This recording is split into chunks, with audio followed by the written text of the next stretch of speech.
Kapan kau merasa saat yang paling bahagia, Malin? Hari ini.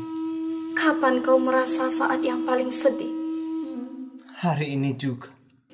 Apa yang paling kau sukai? Kebersamaan. Dan apa yang paling kau benci, Malin? Keinginan. Memangnya apa yang salah dengan keinginan? Karena apa yang kita terima dan kita dapatkan, Nilam, seringkali tidak kita inginkan. Nilam, apa yang paling kau sukai dalam hidupmu? Dijaga dan dilindungi. Dan apa yang paling kau benci? Janji. Apa yang salah dengan janji-janji, Nilam? Karena menunggu membuat waktu berjalan di tempat. Sementara siapa yang sanggup menghentikan usia? Rentang waktu menunggu akan terasa singkat, Nilam. Karena ada sesuatu yang kita pertaruhkan. Apa yang kau pertaruhkan, Malin? Rindu yang tak terperi. Semoga aku bisa menukarnya dengan hati yang teguh. Teguh?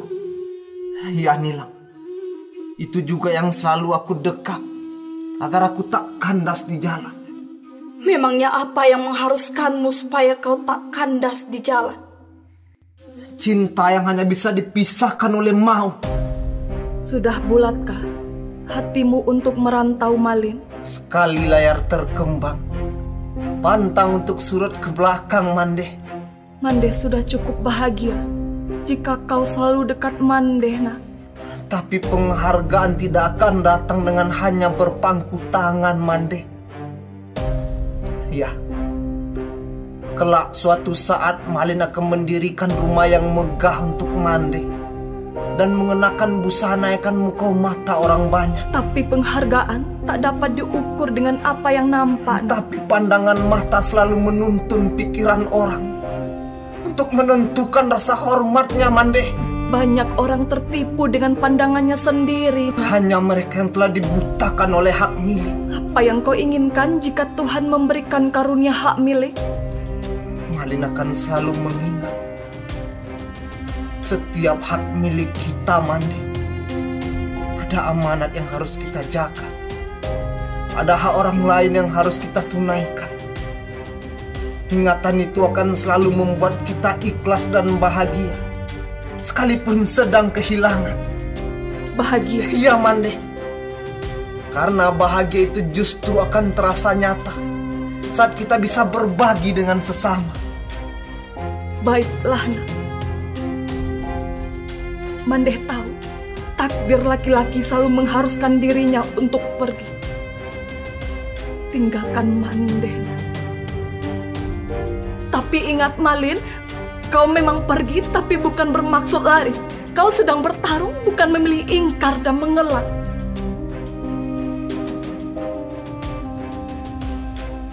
Setiap petarung hanya ada dua pilihan: menjadi pemenang atau menjadi pecundang. Pecundang hanya sebutan bagi mereka yang telah kehilangan asa, Datuk. Tapi kekalahan dapat membuatmu menyesali keputusan. Ambo tidak pernah berniat menjadi pengecut, Datuk. Merantau bukan soal keberanian, Malin. Ambo memiliki bekal, Datuk. Bekal yang membuat Ambo tidak akan pernah jerah. Setinggi apapun ombak yang harus Ambo lewati, dan sekencang apapun badai yang harus Ambo tempuh. Katakan, apa bekalmu itu, Malin? Kemauan sekeras baja.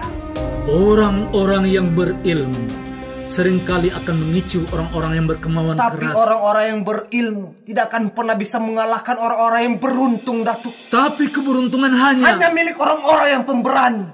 Kau tahu, Malin, apa yang dihitung dari hidup manusia? Manusia dihitung dari amalnya, Datuk. Dan untuk apa hak milik itu dipergunakannya? Sebelumnya, Ambo tidak paham apa maksud Datuk. Manusia sering dibutakan oleh keinginannya, oleh ambisinya, Malin. Ambo tidak pernah. Bukan sekedar pertanyaan.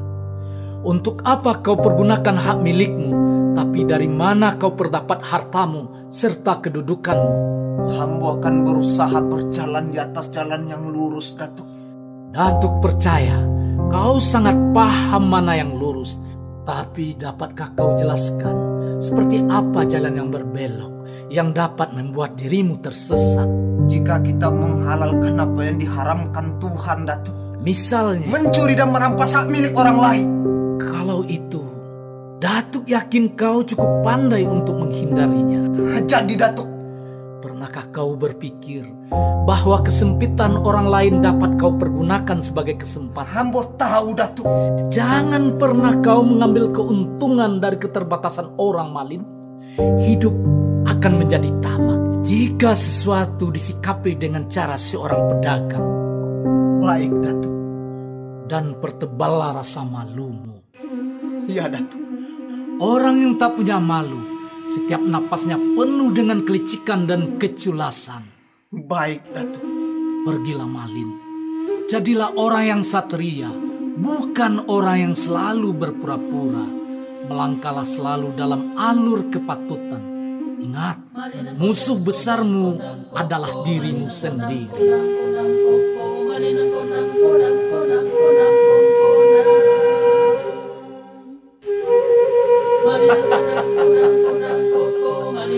Menyerahlah, Nila. Semua orang sudah tahu aku tidak pernah gagal dalam mendapatkan apa yang aku inginkan. Seumur hidup, kau tak akan pernah mendapatkan hatiku, Datuk. Apalah artinya hati? Toh dia akan berkeping seiring teraihnya kepemilikan. Miliki semua yang kau inginkan, tapi itu takkan menghapus jejakmu sebagai pecundang. Kau yang pecundang. Kau yang akan segera dicundangi justru oleh orang-orang yang sangat menyayangimu. Ingat, Nila, orang bisa menganggap uang bukanlah segala-galanya. Tapi yakinlah, mereka takkan bisa membencinya. Tapi percayalah, uangmu takkan sanggup menghapus luka yang paling dalam.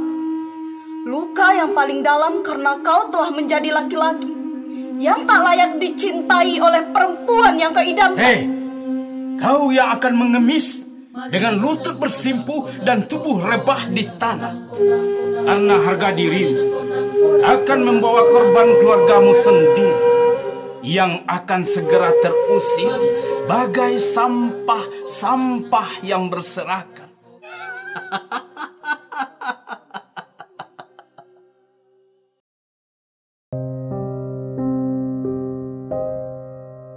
Nila, kau masih menderu di antara kenanganku pada secangkir kawah daun yang nyaris membasi. Setiap ambang fajar, aku baru mulai mengatup mata dengan jiwa rapuh tanpa genggaman jari lentikku. Aku masih berbaring di antara rinai dan kabut, berlari di tengah pematang yang retak. Tapi bibirku selalu bergetar di antara butiran air mataku yang menitik saat namamu kusebut dalam doa menjelang tidur. Aku jatuh berulang, tapi sebaik bisikan hati yang kau pahat telah membuat kakiku selalu kokoh. Di setiap deras hujan, aku berusaha bangkit dari deraan derita demi air mata yang pernah kau simbahkan di bahuku. Demi isatmu yang menagihku pulang. Ya, lelaki dekil ini akan pulang untuk bersandar di hatimu. Dan ketika kokok ayam mengetuk fajar, langit selalu melukis warna yang sama. Penantianku yang tak pupus, sekalipun nafasku koyak oleh kemalangan yang tiada putus. Pulanglah, Malin, sekalipun yang kupunya hanyalah air mata.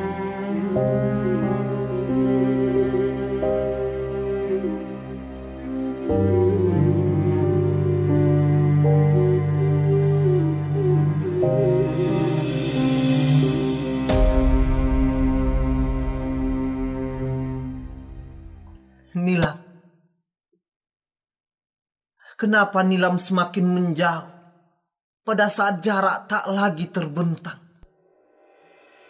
Nilam takut kaki ini tak lagi berpijak ke tanah. Maksudmu? Biarkanlah aku pergi. Tunggu Nilam. Dengar Nilam. Aku masih Malin yang kau kenal 10 tahun yang lalu.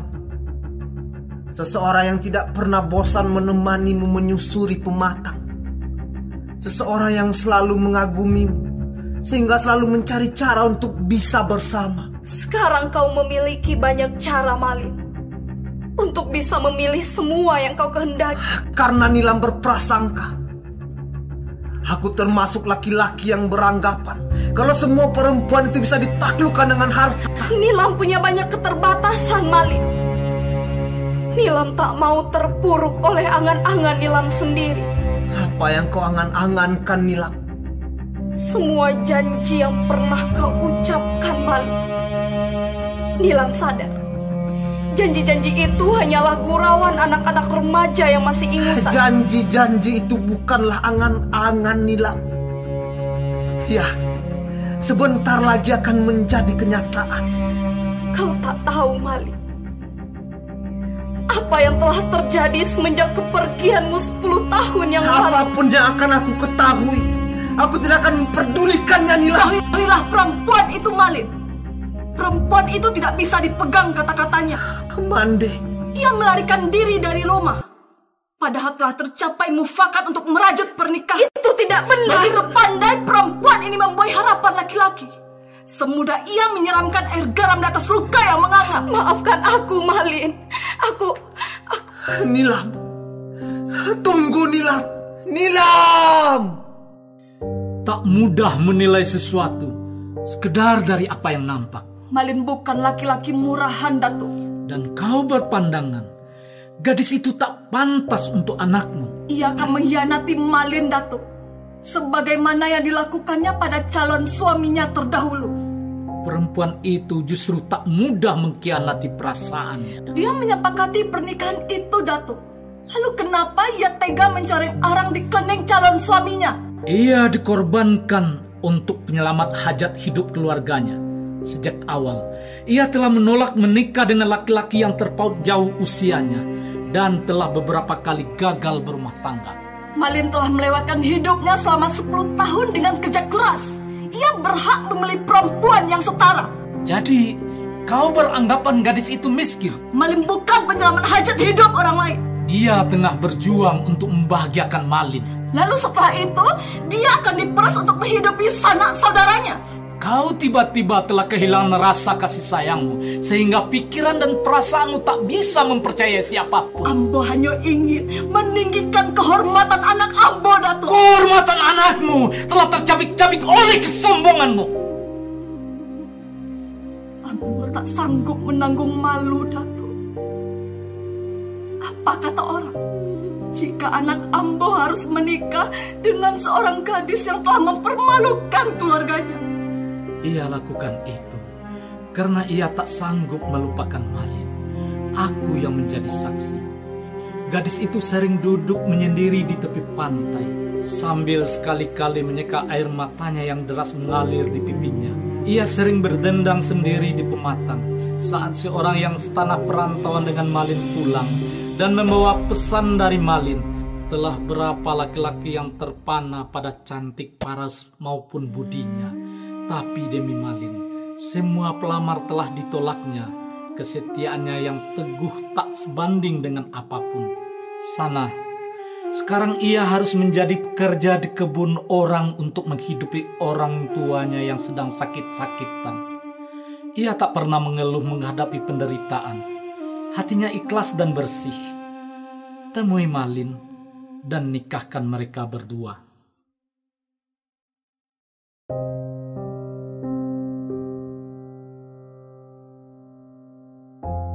Tunggu Nilam.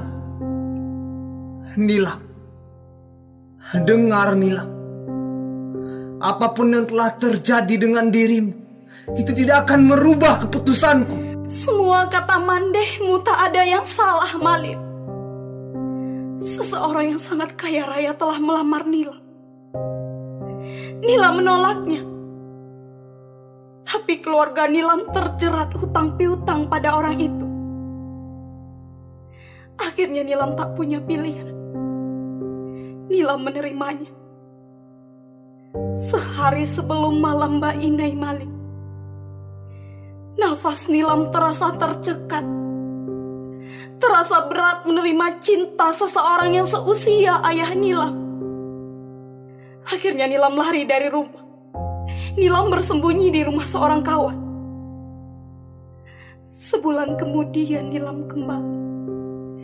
Nilam telah melihat rumah Nilam yang dijadikan kebun pala. Dan Mandeh mengungsi di rumah adik Mandeh. Seminggu kemudian ayah Nilam jatuh sakit. Hingga sekarang ia masih terbaring lemah. Lalu bagaimana? Aku bekerja di kebun Bagindo Sati. Dan sorenya mencarikan rumput untuk kuda-kuda Tuan Mansur. Kau bekerja di kebun Bagindo Sati. Setiap hela nafasku Malik, menghembuskan sesuatu keberanian yang ingin aku rengkuh. Di pantai, setiap nestapa gelap, perih, tiba-tiba mengejar senyuman. Karena wajahmu selalu terukir di ufuk. Kesalahanku yang paling menyakitkan adalah cintamu amat sulit aku lupakan. Ya Tuhan, Nila. Nalin dan Nila, maafkan kata-kata Mandeh tadi. Kurestui kalian berdua untuk menikah.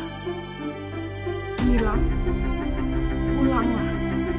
Bersegeralah menghadap Mama. Katakan padanya untuk segera meminang Malik.